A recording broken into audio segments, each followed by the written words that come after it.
At the start of the manga, VCR main character is trying to study. His friend came there and said, "Are you still studying?" This friend says, "You are putting all in for the test." On which the main character replies, "Tough when you are aiming for a good college, isn't it?" As the main character's friend left, we see a girl twirling her hair. VCR main character already knows about it, and as his friend left, we see a gal-looking girl with large breasts entering the room. She dropped the bag near Arvind character's bench and lump on him, but the main character moved away as she was about to hug him. So, she fell on the desk. She said, "Why are you trying to avoid me?" On which the main character says, she knows he will dodge. We get to know the name of this character, she is Katabami-san. The main character says, "Get out of my way so I can study," on which the girl does not move an inch. The main character says, "Maybe it's because we've known each other since we were kids, or maybe because she's carefree." And we get to know that she is also a shape-shifting fox. She seductively says, "Why don't you move me out of the way?" The main character says, "It's always been bad with Katabami-san." We see she's twirling her in the main character's face and saying, There, what's the matter?" We get to know that ever since the main character was a kid, she's been making him cry. She chased after him with strange objects such as a snake. She used her power as a mischievous fox to play pranks on him. The main character always has to hide her identity so that no one knows about it. We see that the main character had enough, and he grappled the tail of the fox girl and pulled it. He said he had told her not to show her tail and ears at school. As he pulled the tail, the girl started to make sound. The main character said it will be bad if she is caught.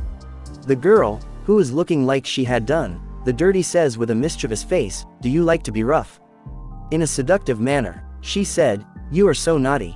The main character still thinks of her as a pain in the butt. VC, that she's running around our main character saying he is pervy. The main character says, "That's enough, and don't disturb me while I'm studying." She said, "How boring." The main character said, "Drop it." He said she'll get carried away if he does not shut her up. Now the main character said, "If she's got nothing, then go home," on which the fox girl says, "Okay," but she suddenly got an idea. She picked up her bag and said, "This is so boring, she is out of here," as she left for the house. The main character finally says that she is a noisy one, and it's good she left, but he ponders in his mind that she left a bit too easily. The main character thinks that she's still out there as he rose up his seat and goes out for checking. He said that he is overthinking about her. He said that dealing with it's such a pain in the butt, but it's not like he hates her, so he feels a bit guilty. As he's thinking about it, he opens up a bottle of soda and starts to gulp it. He said that he should give her some more attention tomorrow. As he's drinking the soda, we get to know that the fox girl has transformed into the soda bottle, and we see that she is right now being kissed by our main character. As the main character realized it, he got a blushy face, and we see the mischievous face of the fox skull. The fox girl is trying to tease him now, saying, "What's this? You just kissed on my cheeks." She said, "This gentleman is so naughty." The main character finally had enough, and he said that he can't study at school, so he's going home, on which the girl says, "Is he leaving so soon?" She said, "Let's have some fun," but our main character denies and moves on. She said, "Let's go hang out somewhere like karaoke park, crayfishing something," on which our main character shuts her up. The main character says, for these times, he has prepared something special, and he takes out a fish container out of his bag. As she sees it, she gets all aroused, and her tail and ears popped right out. The main character says, "Hide your ears and tails," and gives her the sushi. As she is eating the sushi, the main character quickly heads out for home. We see that the main character has gotten a bit far, and he says that she is probably not chasing after him right now. He ponders that her cheeks were so soft when he kissed her. He says to his mind that do not be swayed, she is a vixen. As he said that to himself, we see that she has already appeared before him and said, "You gotten that happy, well then how about another one?" On which the main character calls her a vixen. We see that it's another day in school, and the main character had got things good today.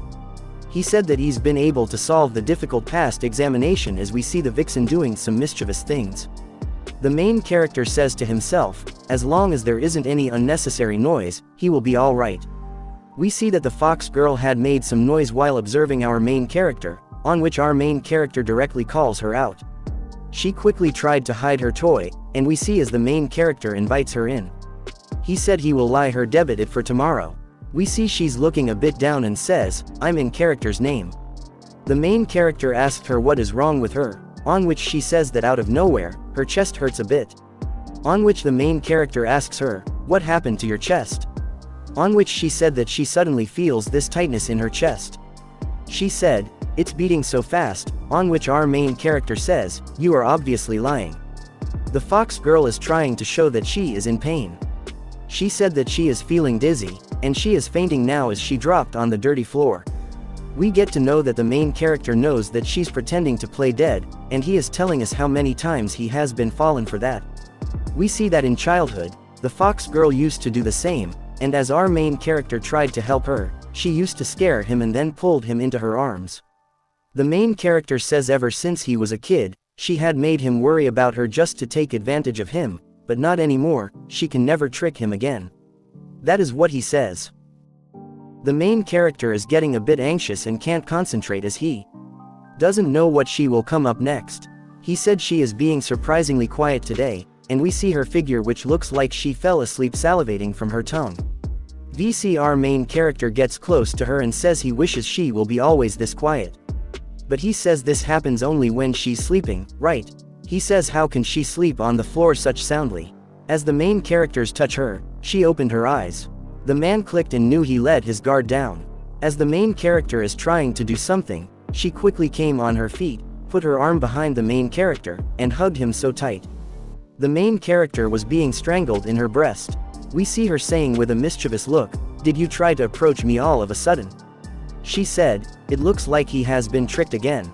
She said, you have never been changed ever since you were a kid, you are so easy to trick. She said, now you are going to play with me. The main character says, you are not the same size like when we were kids. The main character says, he will come, just let him go. We see a karaoke center with a fox logo on it. We see that the fox girl is trying to sing in the karaoke with our main character, as they are getting hyped up. We see that our main character finally realized something, that he had forgotten everything that he had studied one more time because of the stranglement of her breasts. We see the fox girl roaming in the school hall, wondering what she should play with her main character today. Suddenly she had called out by someone. We see that it's a teacher. She is saying, you are sneaking around the main character, aren't you? She said, do not hang around school after the school is over, on which our fox con agreed to it as the teacher left. We see the mischievous sign on our fox girl's face, and she gets the idea for today. VCR character was studying math in his classroom. He was trying to solve a question with a different kind of formula. As he is doing that, we see that the door is now open, and out of the door, the teacher who we met earlier comes in the class. She says, you haven't gone to school yet, on which the main character sizes it. The teacher said to our main character, you are staying late again. She said, don't stay behind too much at school, it's a pain, on which our main character apologized. She said with a mischievous look in her eyes, which one? Which problem are you stuck on? I will help you, on which our main character says, sure. She says to her main character, you study too much, you know, students learn better when they have some fun once in a while, on which our main character makes a dead expression. She said, let me teach you how to have fun, how about it? On which our main character denies. We see that the teacher usually is gloomy and think that guys that play around too much are trash and sturdy enough to be able to do calculus in your head. The main character thinks she's usually more like this. The main character said more importantly he is stuck at a math problem of 11th like our main character thought it was the fox girl who has disguised himself as the sensei. He said to himself look like she has disguised herself, but it doesn't seem like she knows that he knows that she is the fox girl. The main character says if that's the case, then it would be okay to play a little prank on her. The main character tries to ask her a question about, and as the fox girl gets close, the main character touched her invisible ears saying that there is some lint on her ear. We get to know that the ears of Vixen are quite sensitive as our main character does the ear. We see that she's getting more and more aroused. We see that our main character touched her invisible tail on which she said in the sense's voice, what are you doing? Our main character said, what is wrong? On which she said, no, nothing. We see that she is losing all her senses as it is making her tickle and aroused, She's thinking for a second if the main character is doing it consciously as he figured her out. The main character, who was just trying to mess with her, forgot about it and is thinking that her tail is so fluffy and enjoying it. The main character said he is satisfied, and let's call it a quit. He finally reveals the truth about how he knew that was the fox girl and asks her if she wants some sushi, on which the fox girl said, sure. We see that she is finally in her real form, looking all embarrassed and beautiful. She asked the main character, how did he know? The main character said, first of all, your acting was off today. It was left sharp then used well. Maybe, he said, turning into a teacher, it was a great idea. He said, you were kind of weak today. The fox girl, getting defeated and embarrassed, said, don't use that tone with me. Don't you dare, on which she became a cartoon character and said, stupid, to our main character and said he was an idiot. She said, do not think that you won. The main character, as she was leaving, said he has seen some things like this before. He said that the fox girl will be quiet for a few minutes, but only for a few minutes. We see that the fox girl has returned to the classroom and hanging to the door. She said, could I have some sushi, please? With the embarrassed and sad-looking tone, on which our main character laughs and give her some sushi. Seeing her miserable state, she asked him for some juice too, on which our main character, enjoying it, said, okay, and gave her the juice. She then asks for some fried chicken from the convenience store, on which the main character said, just eat, and gave her that too. He said he ended up laughing so much but he feels kind of bad about it, but he haven't seen her like this anytime soon, and we see the mischievous smile on the face of the fox. The main character realized that it was all part of her plan. He wonders from when did she make such a cruel plan. Once again, the fox girl has won it all, and she has the main character on his knees as she is eating and running away at the same time. It looks like this time, Kumo-kun is in the library. As he pokes his head out, we observe him saying that he has some books that are due. Of course, the library girl says yes.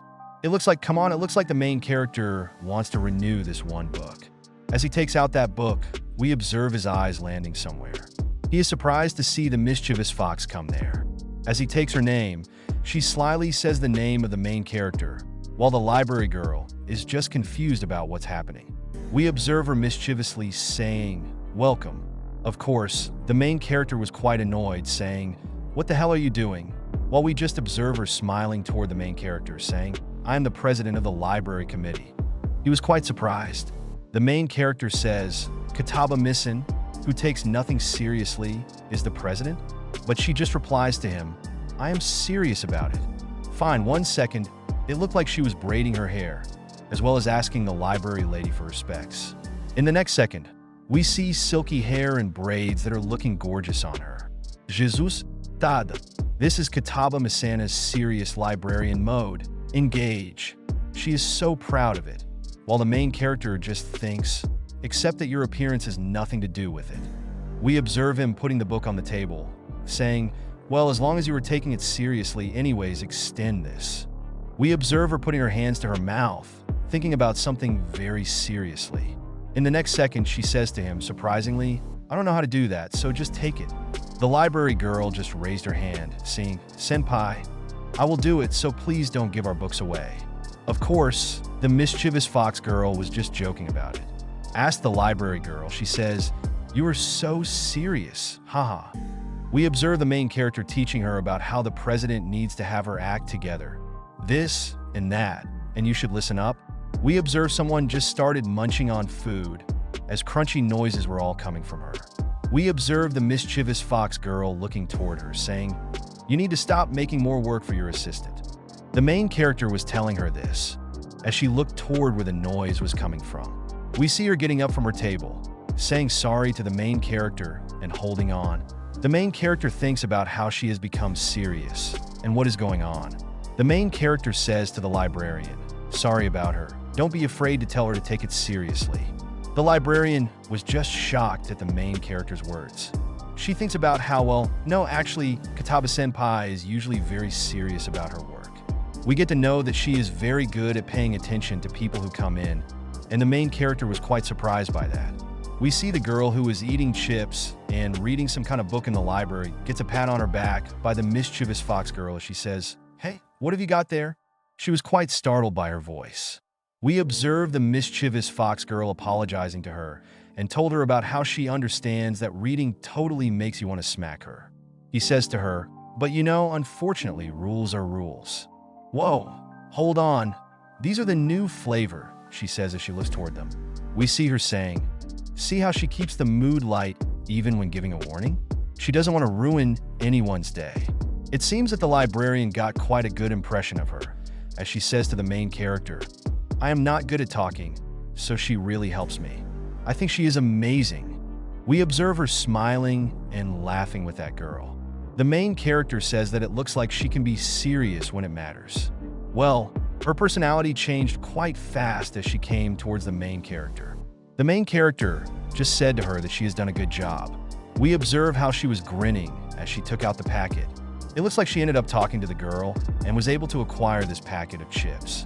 The main character was quite surprised, as well as the librarian, who thinks, "And you took them?" Well, she was waving bye to the girl. The main character and the librarian just think about how you can't say that she doesn't let opportunities pass by. She's a vixen, all right. I like that about Kataba Messina-senpai too. As we observe her waving toward the librarian, she says, "Okay, that just leaves locking up, so you can take off." The librarian thanks her. We observe her trying to lock the door, and with that, both the main character and she have come out of the room. She is walking in the hallway, crunching and munching on those chips that she got from the girl, as we see her confused. She asks the main character if he wants them as well. The main character just says no. We observe the main character saying to her about how he was wrong and had misjudged her, and that he thinks that he only got in the way of her. She was quite surprised by his words, as we see her ears popping out. As the main character was going to apologize, in the next second, we see her transforming into her vixen state, seeing, "Could it be that you were lonely?" The main character just says no while blushing, saying, "I might have been in the way today, but I'm more meant that if that was how you always were, things would be a lot easier for me." We see her unbraiding her hair, and those long, luscious hairs of the vixen were now flowing. As we see her posing, saying, "Kataba Misana's usual mode has been activated and she is back." We observe how she was clinging to the main character, saying, "Do you feel better now that I am back to normal?" We observe her tail caressing the main character, as the main character says to her, "Come on, don't wrap your tail around me." We see she just did that once again. The main character says, "Fine, I do feel better." She says, That's good. To be honest, Kamoko-kun, it looks like there's quite a cute side to her as well." The Foxgirl, who is just sitting, we observe her humming her folk's voice, saying, "Let's hang out." As we see our image, we now ask, "Where did he run off to?" We see the back right in front of her and her sly smile, with her mischievous look and those vixen airs. The main character, who just rubs his hand and came into the classroom, says, "Well, I guess I will have to head home." As he came closer to the bag and picked it up, we observed that the bag's weight was too much, and he almost stumbled down. He couldn't understand why this bag was so freaking heavy. This thing is unreal. As we observe some air poking out of the bags with some print sign on it. The main character said, "It weighs a ton." We observe with a large puff of smoke, and the vixen has finally turned into her original form, taking the main character's name with her mischievous face and embracing him. The main character says, "So it was you, Kataba Mizana, after all," she says, as her chest presses against the main character. "Who are you calling heavy? That's beyond rude." The main character says, "Her boobies are touching my back." We observe her climbing over the main character, saying, "You little bit." As we see her biting the main character's head, the main character is just screaming out. We see she is holding on top of him, almost sitting on him. The main character screams out, "So heavy." She says, "You are still saying that? Why? Okay, I get it now. Can you please just get off?" The main character begged her. We see her mischievous smile as she says, "Well, since I'm already up here." We see her now getting his head between her thighs as he was quite embarrassed by it, and her chest dangling over his head, as she says, "Dank, move out," to the main character. The main character was quite struggling, as well as embarrassed by her thighs and her chest. We see, as a punishment, the main character will have to walk like this all the way home. The main character says that that is too harsh for him. Hold on, whatever happened to my actual back? The main character thinks to himself. Once again, the girl has won, and the main character has been embarrassed. we see this time. It's nighttime, and the main character, who is just studying, says, "Let's see, how do I use this formula again?" As we observe the vixen out on his balcony, looking toward her with a shady look, we observe her eyes googling toward the main character. It looks like a ghost as she says, "That doesn't look right. What am I doing wrong?" We see her intently looking toward the main character. Well, in the morning, it looks like the main character has overslept and he is now going to be late. But he looked toward the vixen who is sitting on the slab. As the main character says, "I can't afford to waste any more time," we observe her full body sitting on his lap. She says, "Morning," to the main character, saying, "Shall I show you a shortcut?" As her sly smile and mischievous face are observed by the main character, he thinks to himself about how he has a very bad feeling about this. But the main character does say, "Sure." We observe how she took the hand of the main character, saying, come on, let's go move." And she started pulling the main character towards somewhere, saying, "Let's go. This is over here." The main character was trying to hold her own, as we see both of them start running. The main character resists, saying, "You're going too fast. Wait up." But the girl is just running like it's a marathon. We observe the main character coming to an end at a dead end, as he says, "Oh no, she was just here a second ago." As he takes the name of her, we observe someone poking him from above, taking his name. And there it is, the vixen who is sitting on the fencing with her tail and her ears out, saying, "I'm up here." And, "Just where are you climbing off?" To the main character, he says, we observe how the main character has also climbed on the border of the land. As he says, this is pretty high up, but she just says, come on, as we see the main character following her steps. She says, "Watch your steps." We observe how the sly fox tells the main character about how they have made it finally. And as she says, "Tada, this is my favorite spot." It looks like she has taken him to her favorite spot, which is a beautiful scenery. The main character, who is already tired, just says, "You don't say. It's not a care in the world, huh?" That's Kataba Misen. The main character, who is used to this, just sits on the bench, saying to her, "Well, I should have known you weren't serious about helping me." We see her saying to the main character, "So, do you like this place?" The main character and she, sitting on the bench together, look towards the scenery as he says, "Yes, I do. It's really peaceful here." We observe her stroking the main character's body with her tail, saying, "I noticed that you have been staying up late to study recently." With her mischievous smile, she continues, "You look exhausted, so I just wanted to lift your spirits a bit. That is all." The next second, we observe her taking the main character and putting him to sleep on her thighs as she pats him, saying, "So, I will treat you to something special today and let you lay on my lap." We see the embarrassed main character soon starting to feel quite relaxed as both of them look at the scenery and feel okay. We observe how she says, "Do you remember the quiz from the other day? After you caught it back, you had this troubled look on your face." It looked like she had seen the main character quite worried. She even tried to mess with him, but he did not react at all, annoyed or rather saddened by it. She just looked at the main character going to his home in a sad gesture. We observe her pressing her chest against the main character's head, saying, "I assumed you already prepared yourself for the punishment." We see the main character embarrassingly saying to her, "Wait, let me explain." We observe him saying, "I just want to put my best efforts into school, but sometimes I get overwhelmed and push myself too hard. I honestly feel better now, though. This really is a great spot, isn't it?" We observe the main character telling her how he appreciated that she looked out for him, and this made the vixen quite embarrassed. She says, well, buckle up, because we are going to the school this time." We see him thinking, what? We observe her taking the main character in her mouth, holding him by the collar, as we see her changing into her true form and running as fast as she can. They arrive at the school with some time to spare. The main character just thanks her for the lift, while she smilingly says, "I will take a lot of sushi as my reward." Got it? It looks like the wholesome tale of the main character and the vixen ends here, with both of them winning that day. By the way, guys, if you want to see the next part soon, you can like, share, and comment down your favorite series. And thank you for watching.